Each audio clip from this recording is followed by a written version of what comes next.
Female hip hop, where's the talent? I done lined them up, but where's the challenge? No bars, no flows.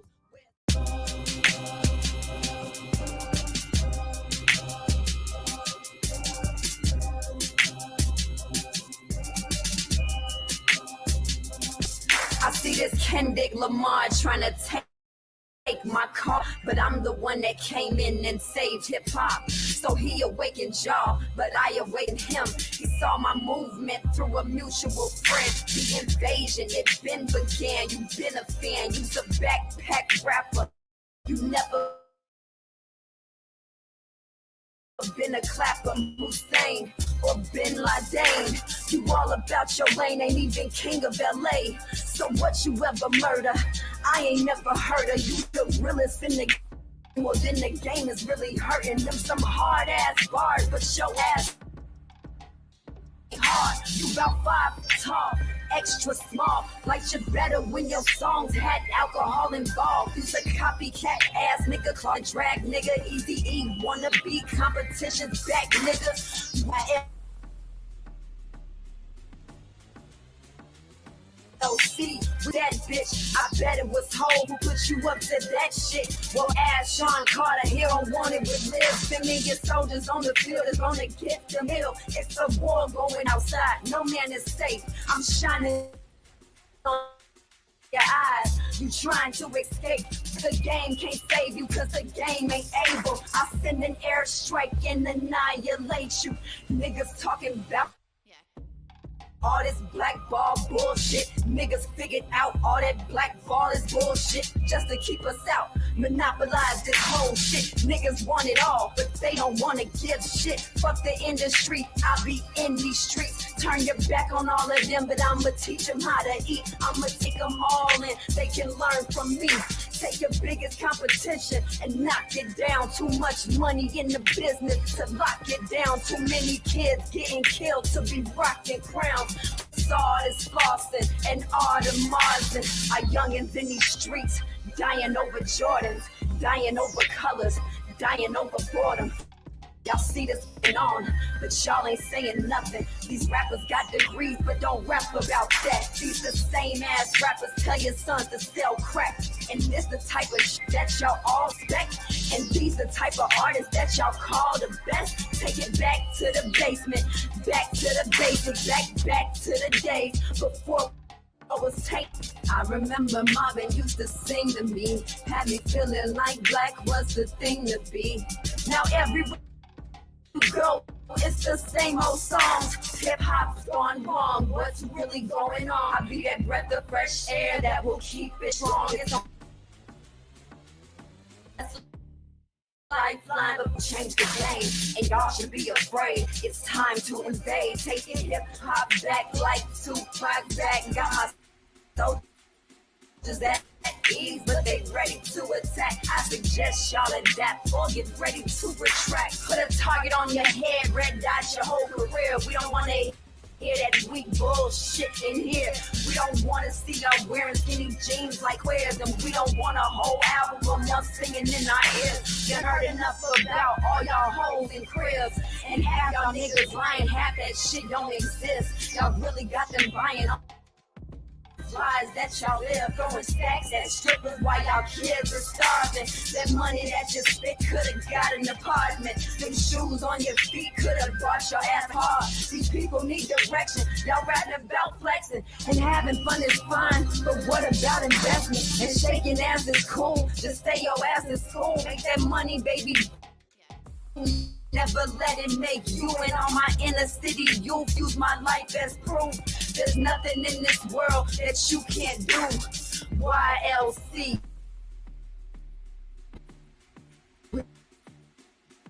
We running this rap. YSC. We running this rap shit. You don't want it with that bitch.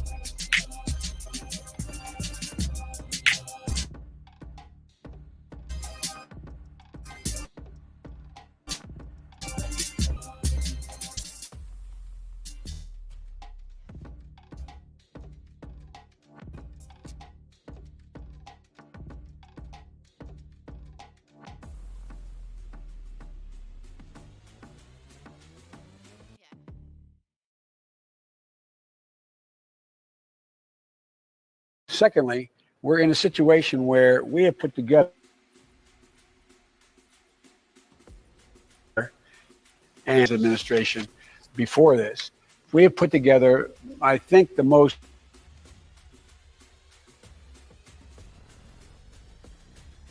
extensive and inclusive voter fraud politics. Secondly, in a situation where put together, and you guys did it for our administration, the President Obama's administration for this. We put together, I think, the most extensive and inclusive voter fraud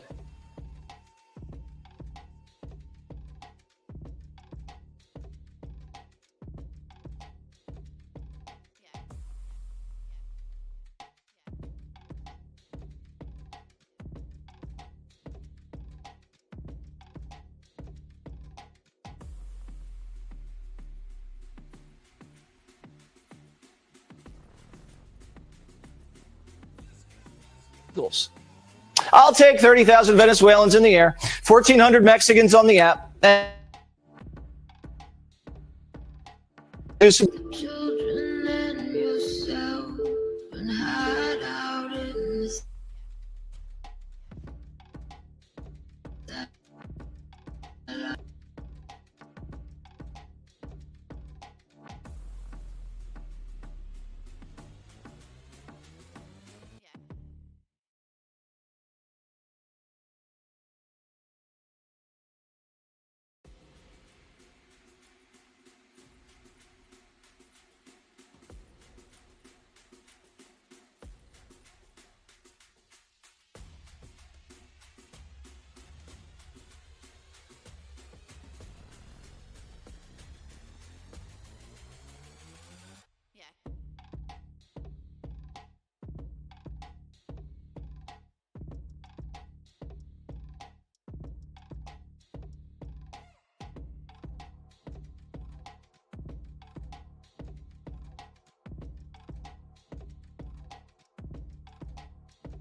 Report from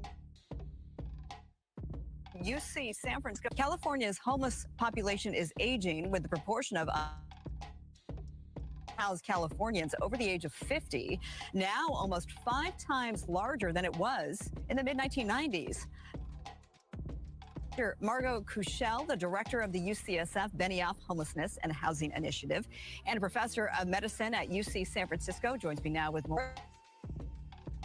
Thank you. Nice to have somebody from the Bay Area. I didn't get to tell you this in the break, but that's where I was born, at UC Hospital. I'm from right there.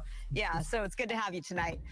Let's just start with the basics. For folks who didn't read your report, we talked about it last week at 6 o'clock here. What is the basic summary of it?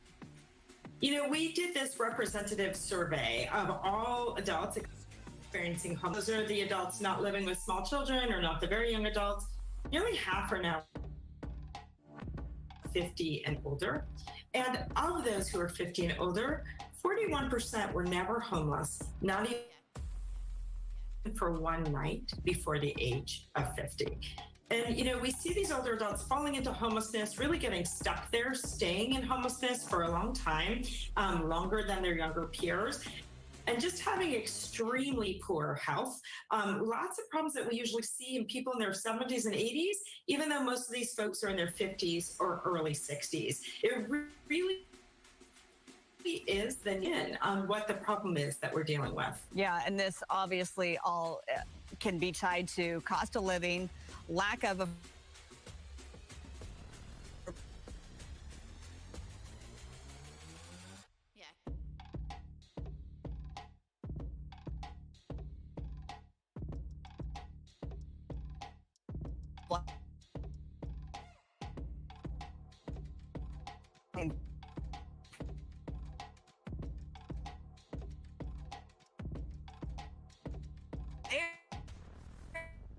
after 50, it's harder to get out. Yeah, we found, as you said, you know, nearly half, 41%, had never been home before the age of 50. And on all counts, these were sort of typical adults, low-wage workers who had worked their whole lives, who were living in the community.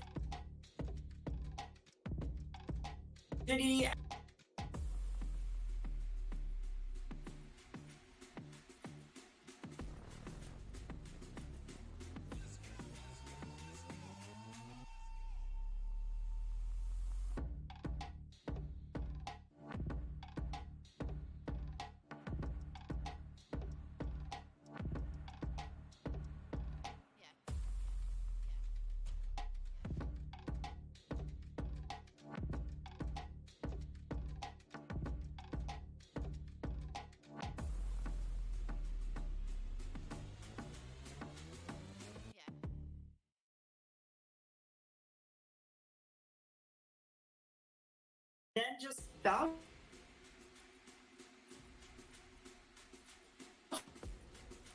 short of this problem. Once people fell into homelessness, they stayed homeless. Once they were homeless over the age of 50, they were homeless for a long time. The median length of time homeless for those 50 and older was 25 months. That compares to 20 months for those less than 50. Okay, so just over 2 years' time. So reports, obviously here in LA County, it's a huge problem. It is the crisis, with tens of thousands of people on the streets every single night.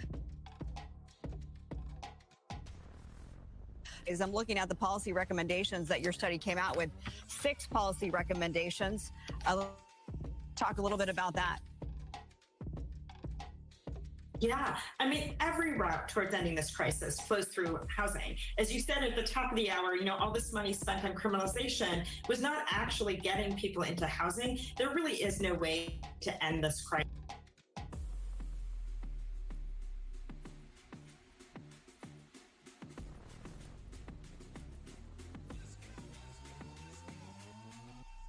Without housing, and specifically housing that is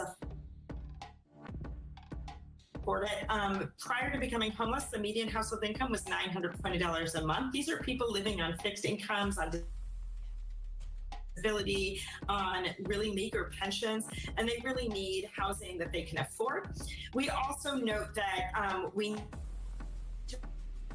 to really intervene to older adults. We find many people being turned away from shelter or finding that any housing they find, they couldn't get up the stairs, they couldn't get there. Lots of behavioral health needs, so lots of substance use and mental health problems, partially from the incredible trauma of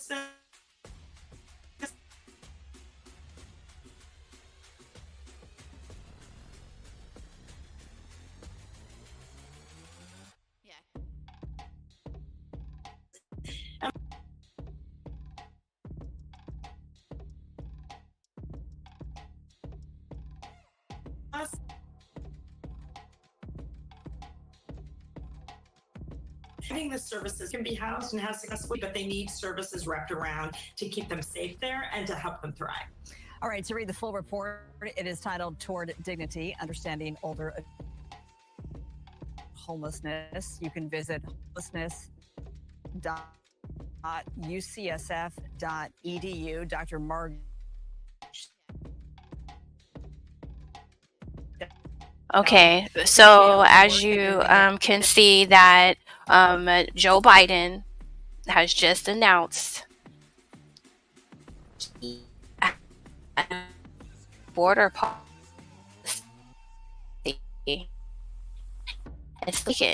and no mention of our unhoused, especially our over 50. So so that is what the news of today. There's other news that I think is overlooked. I want to talk about what we just went through, and you remember this. We want to take a closer look at this important issue of social distancing, the practice implemented by public health officials to keep contagious diseases like coronavirus from spreading. Experts recommend people try to stay at least 6 feet away from each other. Here's a look at exactly how far 6 feet is. Well, of course, is aimed at trying to cut. The reason is a little gross, but it's important. Experts believe the virus is mainly spread through droplets that come out of your mouth or nose. When an infected person speaks. So experts. The droplets travel about 3 to 6 feet before gravity pulls them to the ground. So stay 6 feet away from someone and you stop the spread. It's also important to try to block coughs or sneezes with a tissue or your sleeve so as not to send those droplets flying direct. But think about an intimate dinner at home instead of going somewhere with a lot of people. Don't go around people. For kids, one leading expert says play dates. But another expert says playdates are not recommended because kids generally have more mild don't go play with your friends and therefore might spread the disease. Let's talk about these before anyone realized.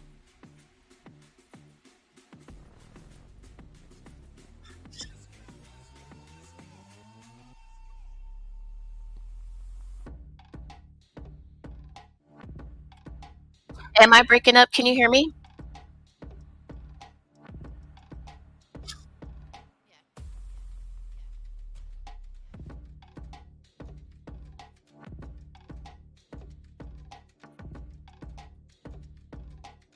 On them.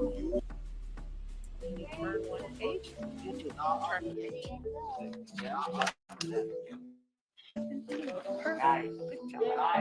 My name is Meb Steiner. I am an instructional aide in special education. I am currently working at Palo Alto High School, and I have been Now you see this severely disabled woman with a mask on. This job for about 20 years. Paraeducators are rely on them. Our students rely on them. I always say we are to have someone willing. Okay, so this is just a reminder, and I have one more.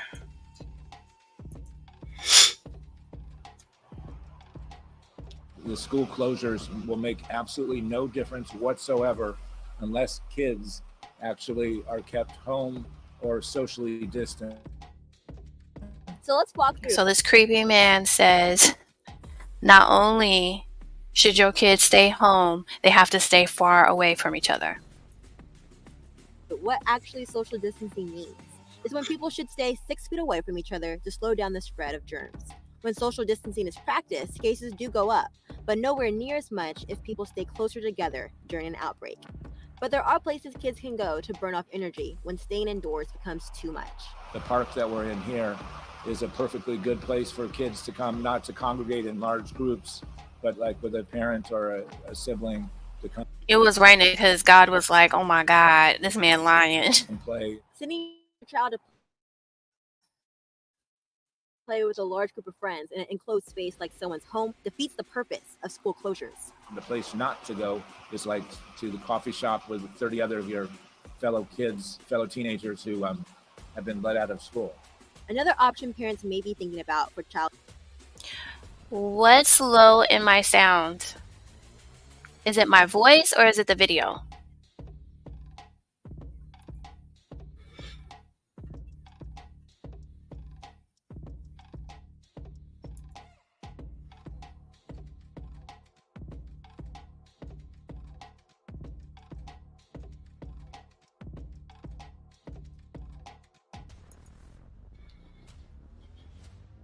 Okay, brown liquor, no ice. I do not know how to turn up the video.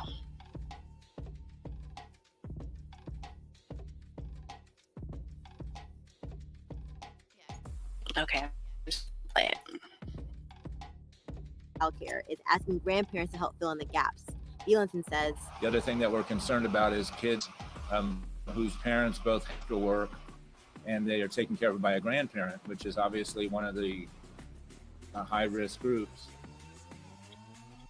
And Dr. Bielenson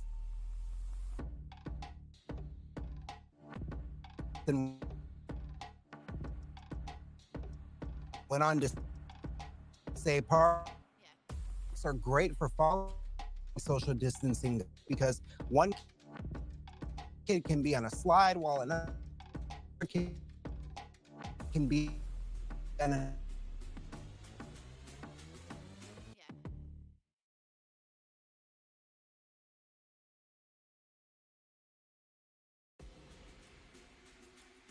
And I'm having a hard time with that outrage from all the parents, the single mothers who had no, they gotta go to work. Maybe they're a nurse's aide or they have a hospital lesson home, and they got kids. You know, weren't even around their kids, sleeping in the garage. I've heard of women. She was like, you know, I slept in the garage for a little while because she didn't want her child sick. So, and now we come to find out this. From Arizona for 5 minutes of question. Thank you, Mr. Chair. The potentially dangerous, enhanced potential pandemic pathogens, gain of function research at the Wuhan Institute of Virology. I would not characterize it the way you did. The National Institutes of Health, through a sub-award to the Wuhan Institute of Virology, funded research on the surveillance of and the possibility of emerging infections. I would not characterize it as dangerous gain of function research. I've already testified to that effect a couple of times. So you're saying no, correct? In his May 16, I'm saying no because I've said no multiple times, Thank including you. on the transcribed interview. In his May 16, 2024 test, quote, I can tell you that the failure of the Wuhan Institute of Virology to provide us with the data that we requested and the lab notebooks that we requested, certainly with the experiments that we have been discussing this morning. My question to you, Dr. Fauci, if the NIH didn't inspect, They had no idea. And NIH didn't receive the lab books and data from China, and the required reports from EcoHealth Alliance were not submitted. In fact, they were late. How can you definitively say that NIH did not fund the dangerous gain of function research? I go back to what I said, that the gain of function research by the does not include at all the viruses that were studied under the subaward. How do you know What they did is they changed the definition. that, sir, if there was no lab books, because nothing from China? We know what viruses they were studying. How? The NIH funded research on these viruses. If someone else somewhere in China was doing The NIH funded research on these viruses. something else. Well, and that that's was the not- problem, that- because NIH didn't go there. You didn't get the reports that were needed. How in the world would you know? I'm going to go on to the next well, question. and you're not hearing what I'm saying. Dr. Morenz, your senior advisor for over 20 years, said in an email dated February 24th, 2021, I learned from your FOIA lady here now how to make emails disappeared when I am FOIA'd. But before the search starts, so I think we are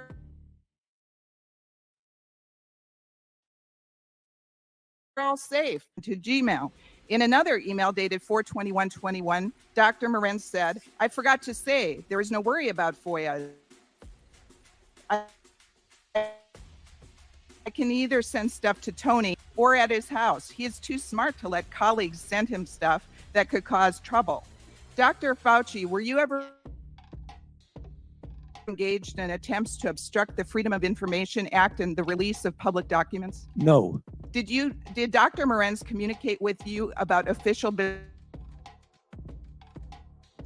using his private email? Official business? No. He lying. Did you ever encourage Dr. Morenz to use his private email address for official business? No.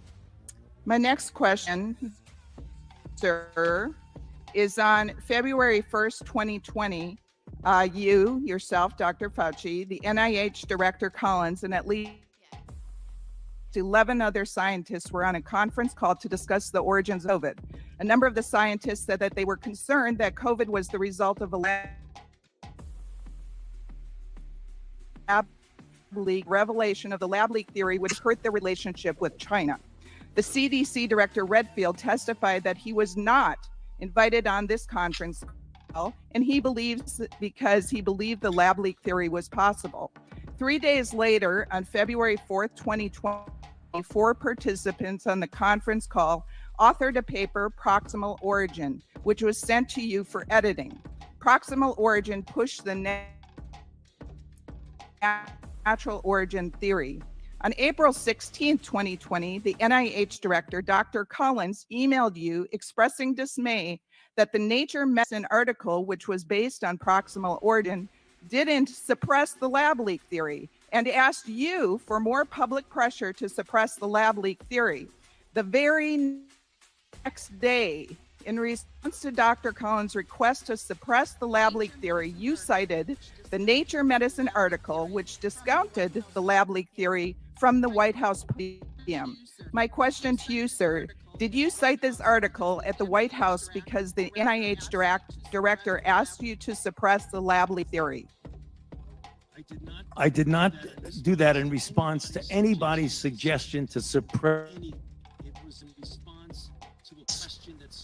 any at the podium. And I did not edit any paper as shown in my official testimony. So you said about 4 or 5 things, Congressman, that were just not true. Well, we have emails to prove it. Well, you don't. Thank you. And I yield back. All right. So I think we are all safe. Now, May 22nd, I want to go back, and this is when Fauci had no idea where the social distancing, the 6-foot rule came from, and why masks telling people to. And so I don't know if this particular clip that talks about it, but this all came out on May 22nd. Plus, I deleted most of the emails after September 25th, 2021. You wrote, quote, but I learned the tricks last year from an old friend, Marge Moore. heads our FOIA office and also hates FOIAs, end quote. Yes or no? Is Marge Moore the FOIA lady we're referring to? She was at time, I believe. Instruct you on how to delete emails or avoid FOIA? No. On October 25th, 2021, another scientist wrote, quote, David is concerned about the privacy of text and other messages from his cell phone to you and me because he has been using a government phone. This came from Tony, end quote. Sir, did you ever have any conversations with Dr. Fauci regarding? I don't remember it. It's possible. I probably wouldn't have remembered it, and I don't remember it. He and I usually never talked about that kind of stuff. It would be very unusual if it happened. On January 18th, you testified that you did not have any conversations with Dr. Fauci regarding EcoHealth. On October 25th, 2021, you wrote, quote, Peter, from Tony's numerous recent comments to me, they're trying to protect you and Dr. Dassett. Dr. Renz, did you ever have any conversations with Dr. Fauci regarding EcoHealth? Well, the ones you just mentioned, I don't have any recollection of that. No recollection. No recollection, no. Let me just say what I do remember is one time in a face-to-face meeting, he referred or alluded to some stuff that was in the press. I don't even think he said what it was, but it was about, I assumed it was about ending of the grant, sort of out of the blue. Guessing what he was really thinking, I said to him, Tony, I knew you had never been involved. And me, and So Dr. Fauci was always a big defender of EcoHealth and their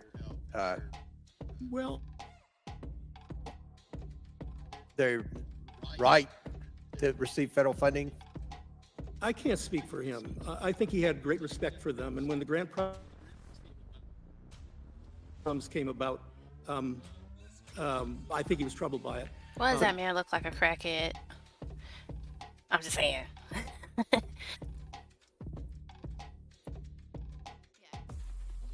Up the recommended 6 feet distancing guidelines during the COVID-19 pandemic. The former head of the National Institute of Allergy and Infectious Diseases has fronted Congress for the first time since he retired. The man who became the face of America's coronavirus response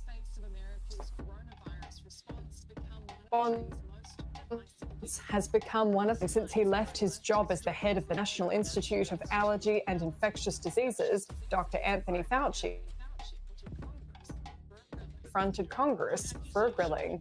The accusation being circulated that I influenced these scientists to change their minds by bribing them with millions of dollars in grant money is absolutely false and simply preposterous. The hearing became heated at points. Do the American people deserve to be abused like that?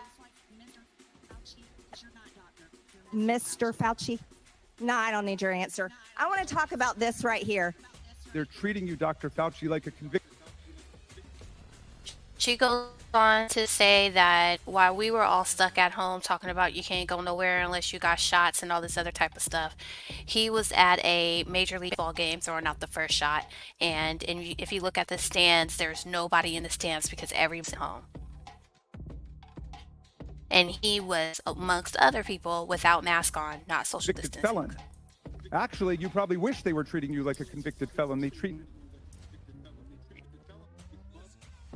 convicted felons. Social distancing guidelines to stay 6 feet apart had no scientific basis. I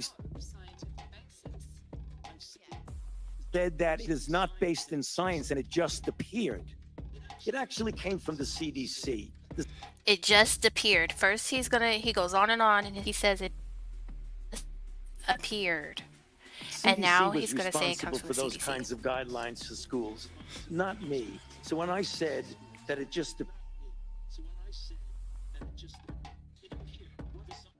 appeared, it appeared. Was there any?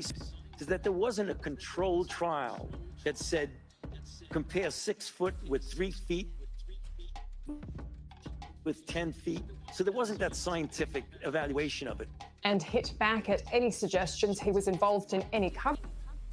So, our children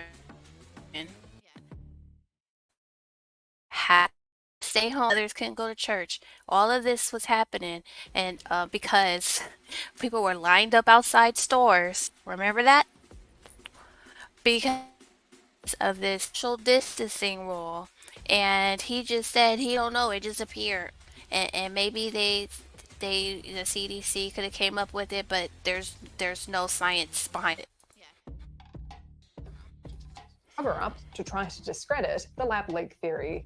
I don't think the concept of there being a lab leak is inherently a conspiracy theory. What is So during COVID, a lot of people were called jobs and QAnons because they were like it came from a lab. And so he says, well, no, it could quite have possibly come from a lab, from the lab that we funded this particular gain of function. the kind of distortions of that particular subject, like it was a lab leak and I was parachuted into the CIA like Jason Bourne and told the CIA that they should funny. Really not be talking about a lab leak. Thank you. I had no input into the content of the published paper.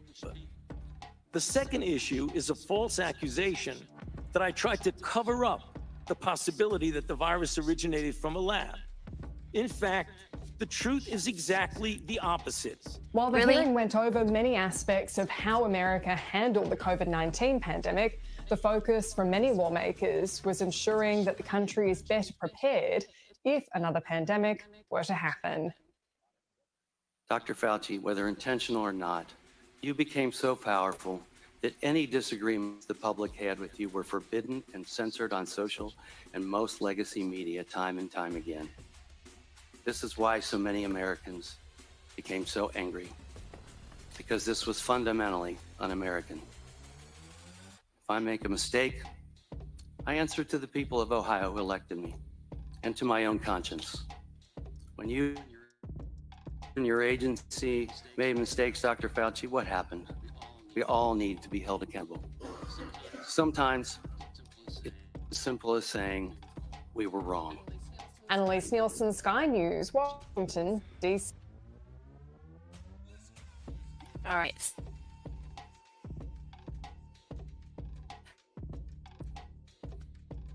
Basically, they were lying and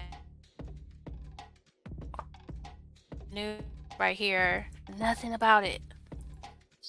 Revealing the scope of the destruction in Iowa. This is May 22nd. Streets of homes destroyed, vehicles demolished, wind turbines toppled, one town leveled by at least an EF.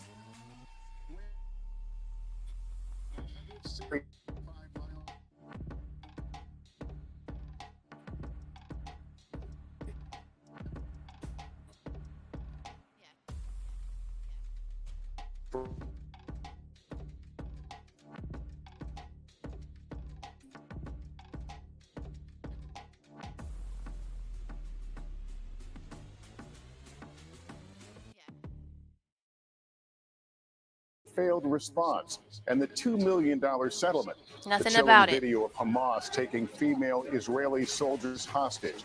It comes as Israel is slamming 3 European countries for saying they'll recognize a Palestinian state. The second human case of bird flu linked to dairy cows confirmed. So while they're in Capitol Hill discussing the fake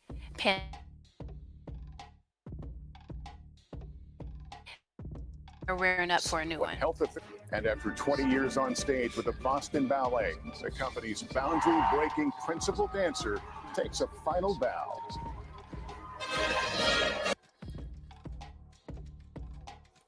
So I hope you understand where I'm coming from. Is that hey, peace. So basically, I hope you understand where I'm coming from, that we just had a major revelation, something that ruined people's lives. People died. There was many elderly people who died alone.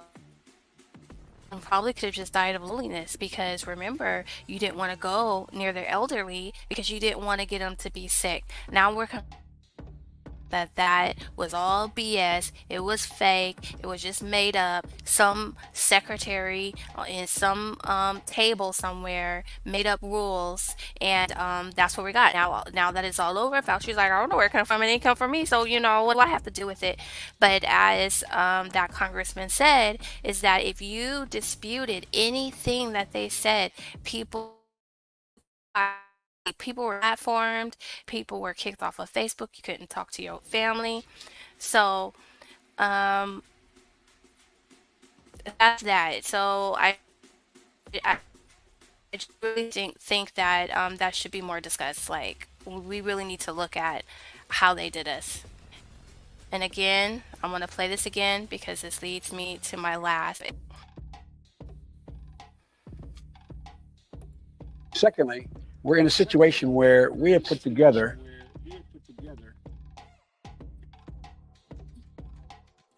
and before this, we have put together, I think, the most extensive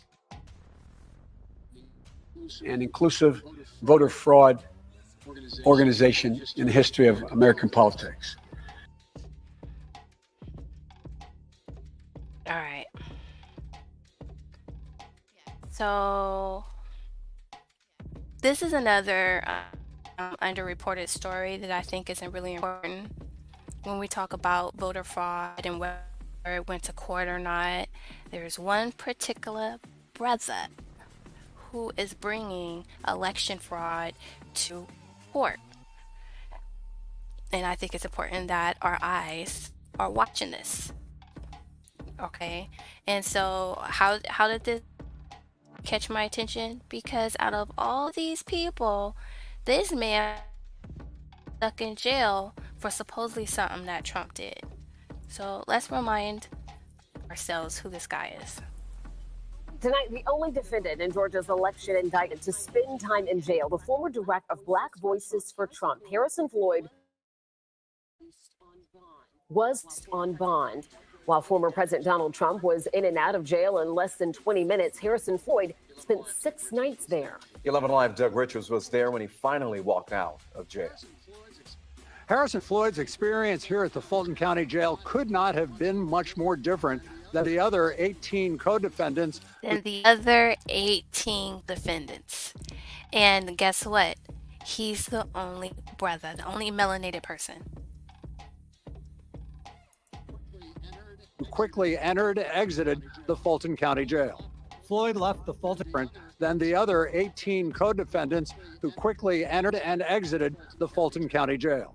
Floyd left the Fulton County Jail shortly before lunchtime. He declined to answer questions. About 2 hours later, he announced he might run for Congress in Georgia, but then took no questions. Floyd had shown up at the Fulton County Jail Thursday, a few hours before former President Donald Trump. And while Trump entered, took a booking photo, and exited very quickly, Floyd stayed locked up for 6 nights. Last week, when a judge denied him bond, she said his charge pending in Maryland, simple assault on a federal officer. The assault on a federal officer is somebody in plain clothes came and charged at him, and he pointed at them, and that's all. And he got no bail.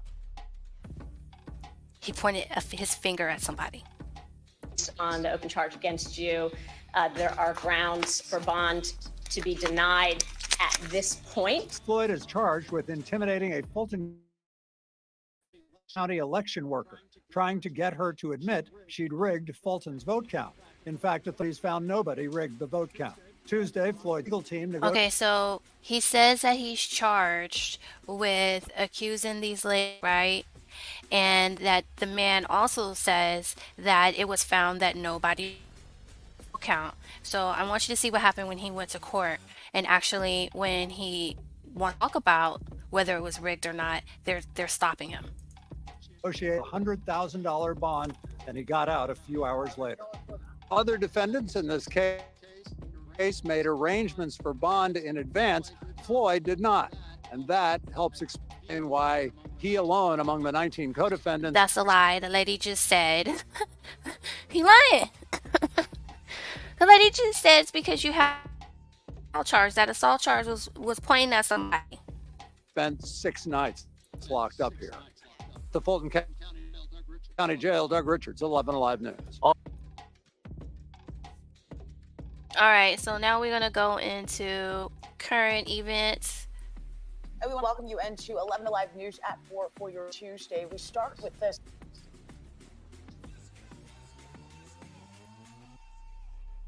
This is kind of blurry, but I think it's important to listen to what happened.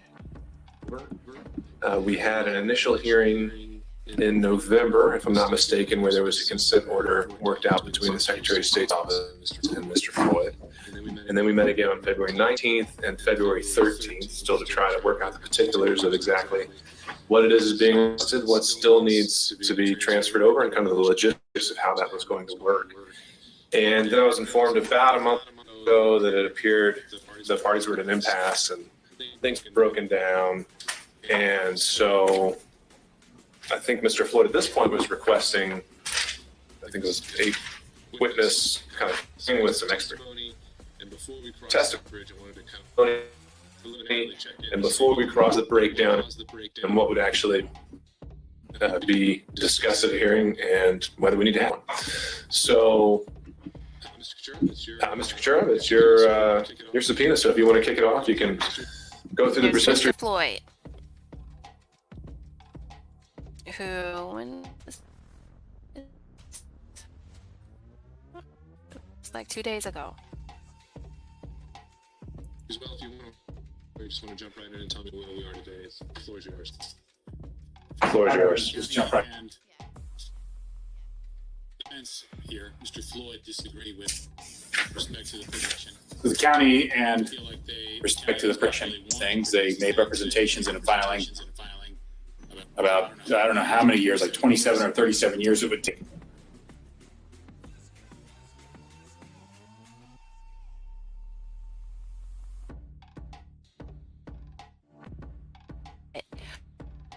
You saw the newscast earlier said that, oh, they already proved it, so theoretically the evidence should already be available, and it didn't take 37 years because they already proved there was no election fraud. Kind of absurd. The other thing that I have mentioned in some of my emails why I thought this conference was premature is that I have a difficulty in formulating a defense. We have a difficulty in formulating a defense from Mr. Floyd when we don't know what the forms of discovery against. So he doesn't really know exactly what he's being charged for. He just made a false statement. Like on the other side. On the other side for the county. How is he supposed to defend his client when he doesn't know, he can't do relevance objection because he doesn't know what's relevant and what's not because we have no facts. The court will recall we had that hearing a week before the disqualification hearings. And I know that you've been busy and you've got a lot of things on your plate, but I would submit to your honor that all of this will likely be unnecessary because there is no false statement. I believe once the court looks at that issue, it doesn't take long, that you'll dismiss. Perhaps I'm being presumptuous. I think you'll dismiss this case. It's probably the easiest one I've ever seen. So how does that relate to all this? Obviously, if I don't have the facts upon which my client's being accused, it's harder for me to engage in discovery. Not discovery I want to do, but I don't even know. I think what I have for the county is sufficient. If you want to just handle that today, I suppose I could, but it would be nice to be more focused myself to know. All right, well, I'll grant. Hey, Your Honor, it'd be really nice to know what my client is really being accused of so I can defend him and maybe, gather my own set of evidence. Your Honor? Jen, I'll agree with you that I owe you some rulings. And I'm planning to dive in and hopefully be able to get you and start going through those throughout the summer. If I may, with great respect, the issue is pretty simple. Well, we don't need to relitigate it. The I'm state's not not going to here. relitigate it because the state's not here, and I'm not trying to. My point was that relitigate But he would agree that you need more clarity in your special demur. Well, it's special if you're wanting more information, right? You want to know exactly what the false statement is. No. So they're just saying, he's requesting something special because he just wants to know exactly what he's being accused of. Hey, this is crazy, y'all. The man doesn't. Do you hear what they're saying? What they're discussing right now? He doesn't know. These people don't even know exactly they're being accused of. General demur is a vice from the common law. It's an arcane pleading, as you know, where you can admit the facts as pled in the indictment.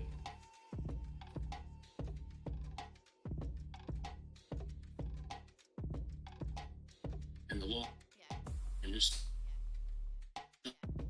going to commit a crime. That's a general. Or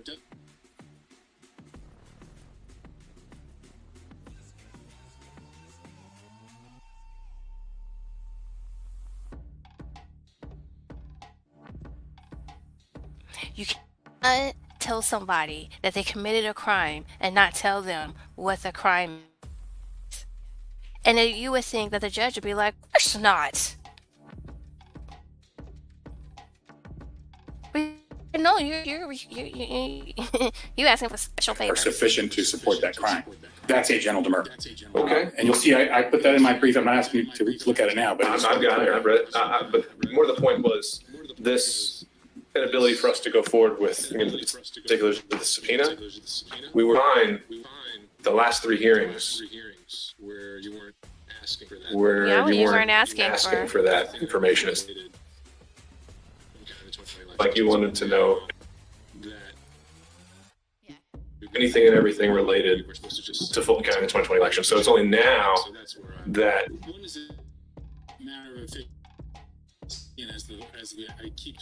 we've got that issue pending that now we were supposed to just stop and be able to get you a ruling on that. And so that's going down this path. True it is.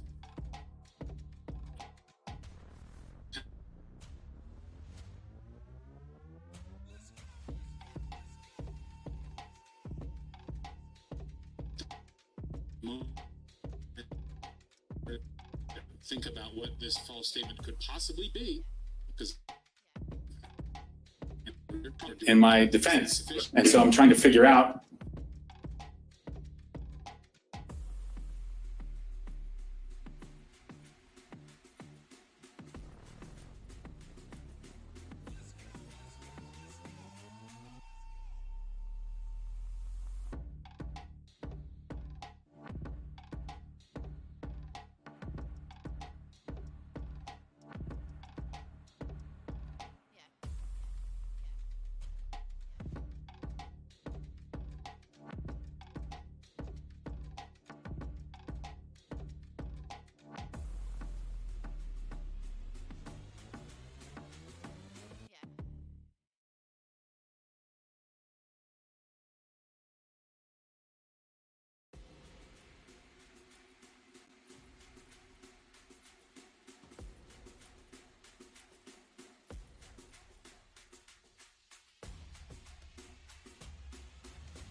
Shadow Alexis and hey, Burwell, Your Honor. Okay, well, welcome back, Mr. Alexis and Ms. Burwell. Okay, so let me just kind of bring everyone up to speed, make sure I still am refreshed.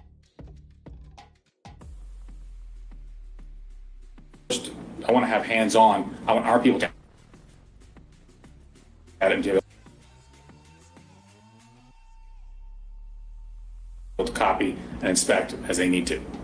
Okay. All right, let me turn it over to Mr. Alexis, and you can take any and everything from there that we have to have. But what I'm hearing is that the issue of the mechanics is there really hasn't been any kind of an agreement between the parties on that, and so I'm really not hearing a way around getting into the details and wading into it. Understood. Judge, I'd just like to say for the record that the county is not bringing the charges. The district attorney is bringing the charges. She, the DA of the Atlanta Judicial Circuit, that circuit of DAs acting in their scope of prosecutorial discretion, acts on behalf of the state, their state officials. As for the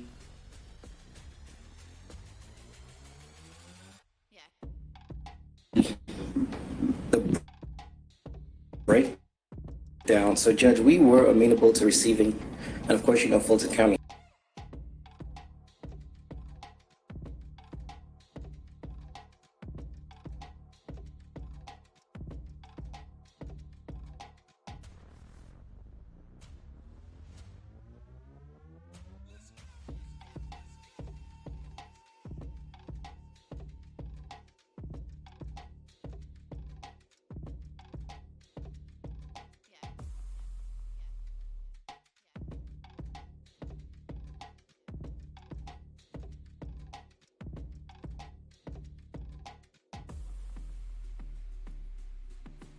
We're especially vigilant when it comes to things back. So we will take the machines, but not the software. Now, Judge, as for the relevance, I just want to briefly touch on that again. Again, they're asking for information that they did not have access to when the statements were made. If they're saying that this information was the base reason or cause for the statements, that cannot be so because they did not have information to know what the statement was or he's being accused of, because it's hard for me to say, well, this is not relevant, or say, well, okay, this could be relevant if I don't know what the statement is. If the statement is, hey, X won the election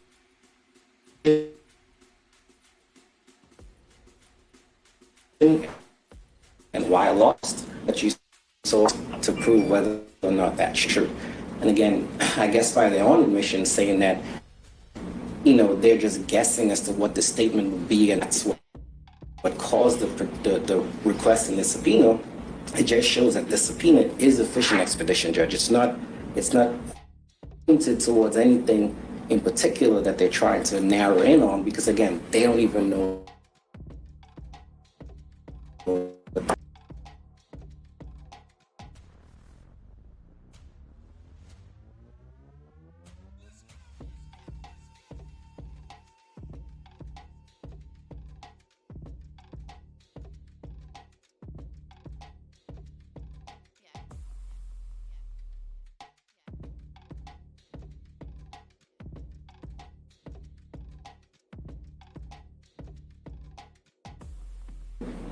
Properly argue it, but the one thing we can say is that the information that they are seeking to get is information that they did not have access to at the time of payments. It is inconceivable that is relevant. So what about the idea, set aside the substantive counts, to talk about specific statements, and then we're kind of retreading ground.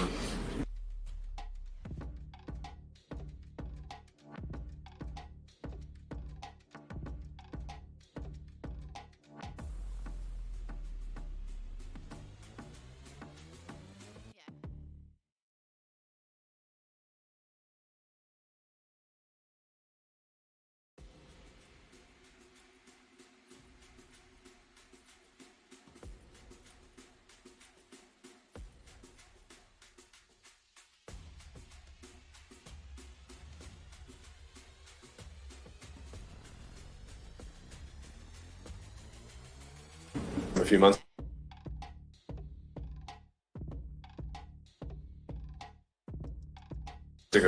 comes out and lays the standard as being one person won the election, one person did not. That was the basis, the original argument for why everything was relevant. And so if that is still the standard, then where do you go from there? Well, there are two things to consider with that. The first, obviously, is, as I said, they didn't have that information when they made the statement. So the question becomes, why did you make the statements? And they can't say, well, look at these documents. It's like, well, no, you didn't have that at the time. I think that should draw relevance objection in a courtroom. The second thing, Judge, is that at the last hearing, or I believe the hearing before that, the defense said that if the evidence showed one thing, they would go in one direction. If the evidence showed something else, they'll go in another direction. Okay.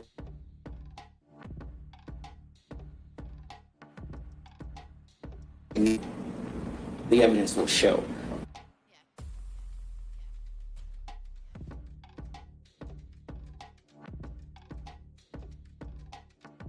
Statement, or they've been accused of making a statement, they're standing on it, they're saying, hey, we made this statement.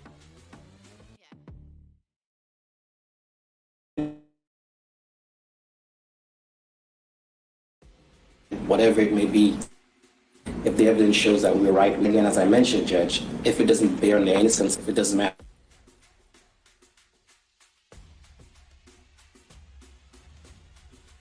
and shows they're still not guilty, they have a right to at this moment, because this is in the midst of a quashal, and from my understanding, the only issues that is relevant to a quashal is whether the information sought is relevant and whether it's burdensome and oppressive.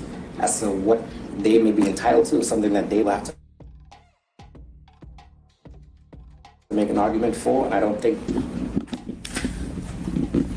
Okay, and so at this point, Mr. Alexis, based on the last hearing, what they had narrowed down, they don't have an argument with what's saying they do. You know, I think we'd still, I think I remember us going line by line and talking, from my notes here, there were a few items that really were kind of the sticking subjects. Has the county come up with any revised or updated version of just exactly what it would take to comply with the subpoena, or the resources that would need to be marshaled? No, Judge. We left off where we left off at the last hearing. Mr. Kirchhoff made his offer.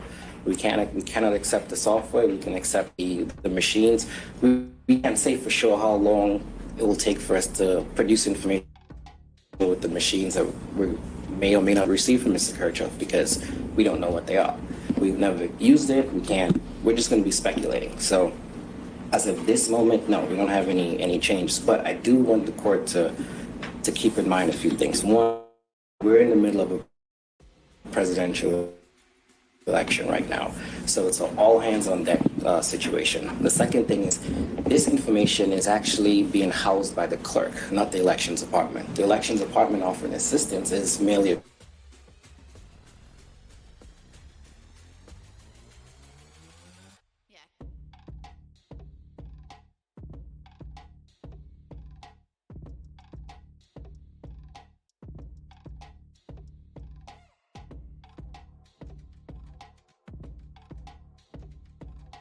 Secondly, we're in a situation where we have put together, and you guys did it for our administration, the President Obama's administration before this. We have put together, I think, the most extensive and inclusive voter fraud organization in the history of America.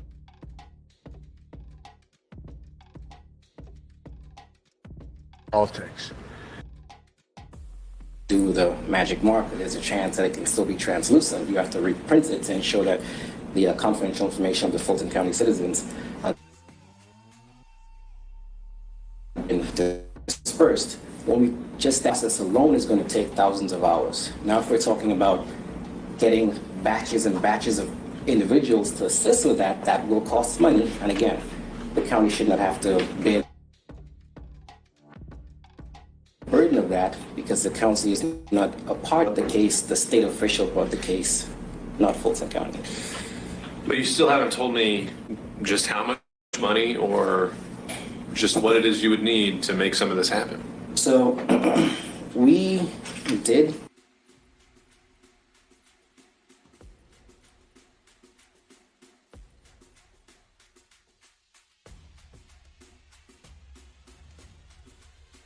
submit the information on how much it will cost, and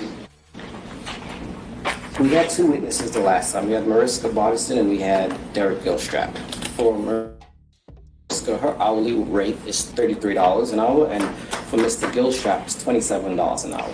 So it's just a matter of extrapolating that across the amount of time it will take to produce the information. And as we mentioned in the last hearing, Judge, it may take less time, it may take more time. It's really hard to say at this. And so what was the extrapolation based on your current calculations? Well, we didn't do the math on that.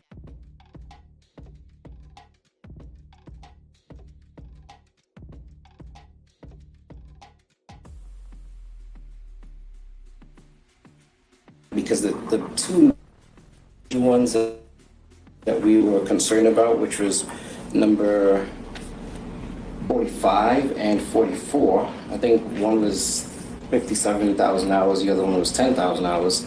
We were supposed to work that out through software and things of that nature, which of course we have to break down. But Judge, I can go do the math for you right now and come back with a number.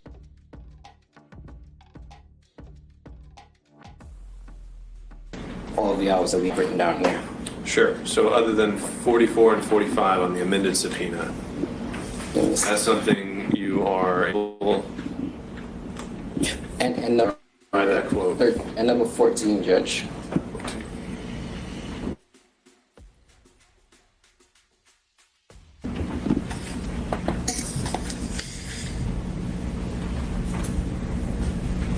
Okay.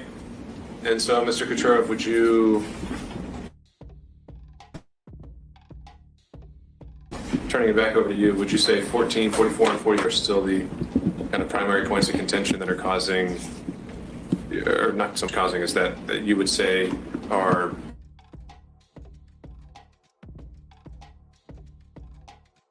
all miscalculated, it's all overblown because, again, well, I mean, one of these is with the clerk's office. 1 hour. I've got experts that can go in and probably do a very efficient job of looking at material. So if the clerk's office is the one who's housing all this and he has no objection to it, why can't the court just order that? Make it subject to a protective order. So if there is any confidential information, there's not PII, by the way. There's no PII.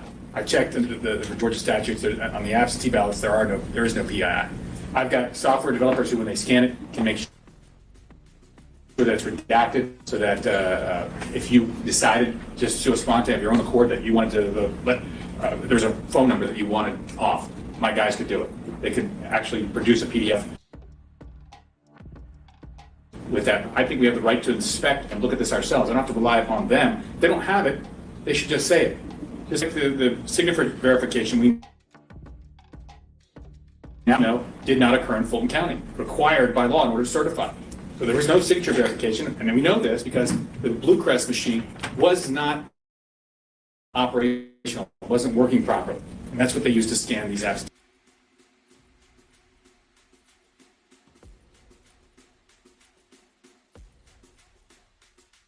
Ballot envelopes.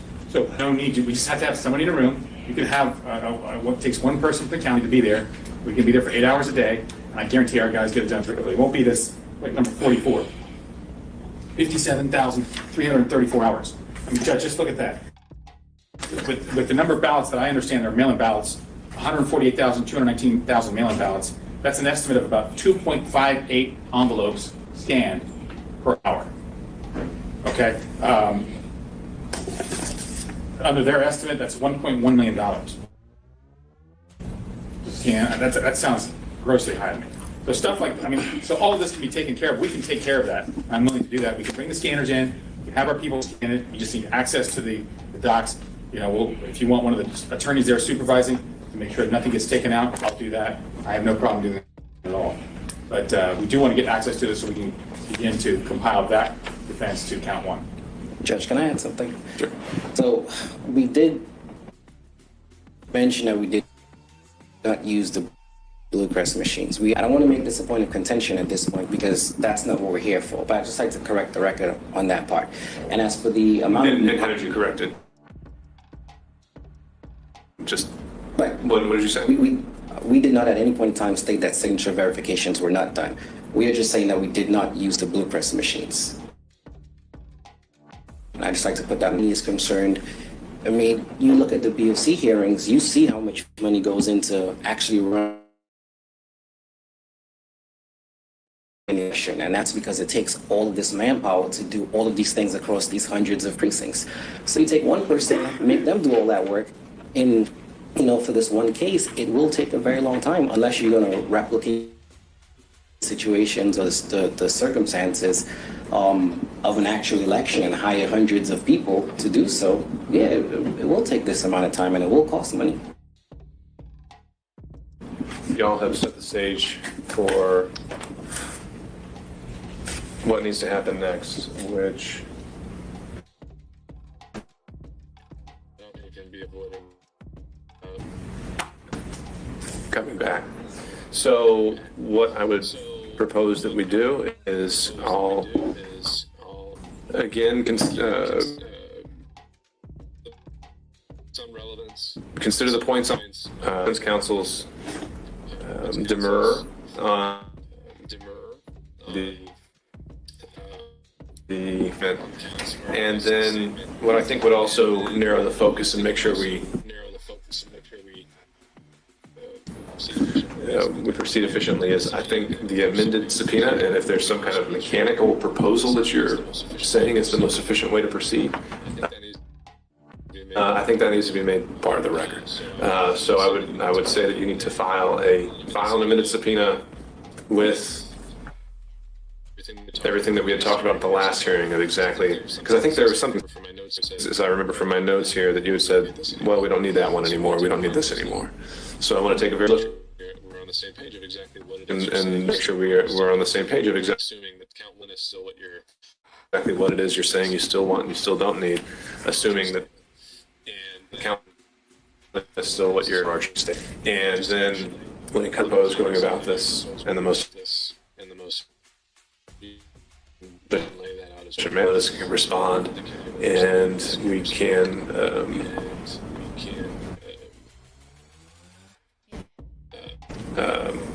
move on to the next step of exactly determining what it is that needs to take place for you logistically, these things. And I would still be conditioning, if it's granted in some form, it's still going to be conditioned by, as outlined by the statute, on of some form of the cost in advance. That's what the statute contemplates. I don't think that there's a meaningful distinction there that the DA's office can just be lumped together with that same governmental entity. But we can't do that until we know exactly what it is, how we calculate those costs, and how we can come to them. So I think both parties are very far apart on that, and that's what we're going to have to figure out. So, you mentioned needing to kind of experts. Have you been in touch with them? Do you have some general idea of their schedule? I think the month of June is fairly taken up right now, but I can probably see latter part of June and also into July.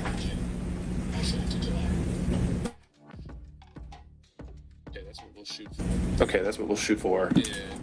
And when can you kind of file something along the lines of what I was outlining? 2 weeks. All right.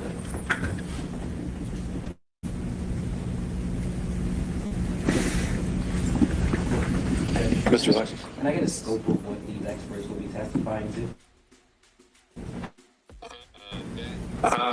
That is not unreasonable, and so, Mr. Katurba, if you could outline that in your filing as well. Absolutely, I'll do that. All right, and I think generally with our standing order, when we talk about experts, we talk about providing a CV and just a succinct but meaningful summary of what it is they would be testifying. All right, that's that. I think